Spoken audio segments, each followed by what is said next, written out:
Hello, this is the third video of our series of bone reduction guide design. In this demo, we're going to show how we combine tissue-borne and bone-borne surgical guides together into one piece.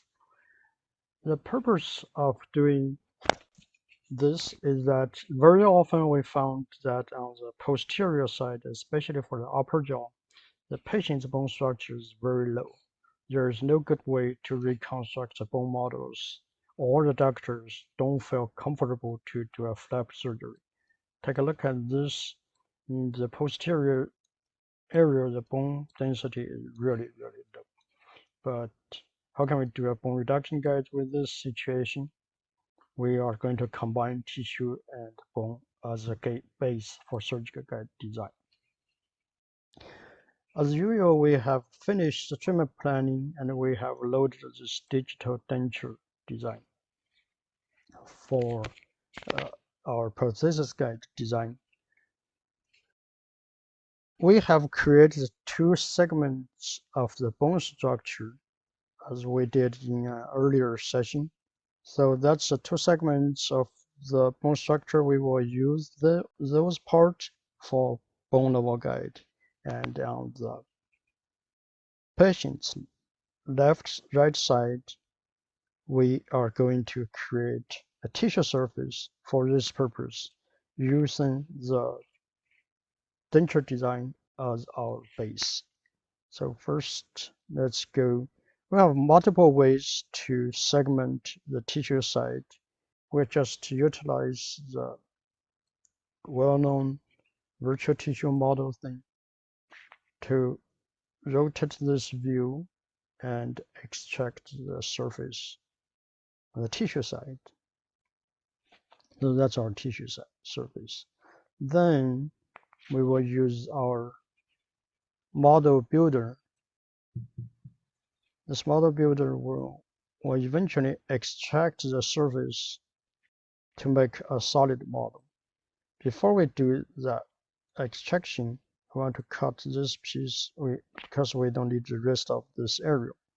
So let's use this function to draw an area on the tissue model. Basically, we are telling the system I'm interested in this area as the base for my surgical guide design. Now we move our bottom face to this side and we tell the system make an extrusion, so we got a solid model of this. Now this is the tissue model. So this model builder can be used to reverse an impression scan or denture scan to make a stone model like this. Of course, we can take a intraoral scan or model scan for this purpose. So after we create this model, we will right-click this and tell the system set as part of surgical guide base. Then we move on to do bone reduction. Go to the bone reduction page. Okay, let's go to the bone reduction page. Now, you see I can go in and out of this bone reduction page to make sure the display is correct. This is the bone reduction level we have predefined. And we can always rotate this plane and make the adjustment. Now you see we have the bone structure, we have the tissue models here. That's fine. Then we will tell the system to define a bone reduction area out of here. So we look at this area, we know actually potentially we will still do some flap on this area, but we will not on the posterior side. So we define this cutting area and define the cutting depth of the bone reduction and preview it. Now the system is asking us whether we want to keep the bone segment and the tissue model together as the base. We say yes.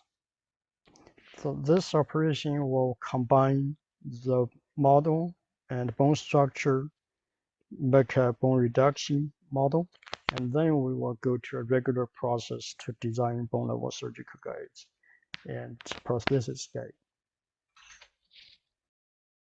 Now I finish the cutting, go to surgical guide design, accept this, set the guide to bone reduction guide. Now we have the tissue model and bone model in one base. That's the base for our surgical guide design. We'll define the area by checking around, so we'll feel much more comfortable on the posterior side because now it's a tissue level. And we go around, circle the base, and then we cut this piece, generates all the three guides: bone reduction guide, surgical guide, and the prosthesis guide. The combination again is called Plateau guide, which has been designed based on the combination of tissue and bone structure. So now we have the bone reduction guide, surgical guide, and prosthesis guide. This is a guide set on both patients' soft tissue and bone structure.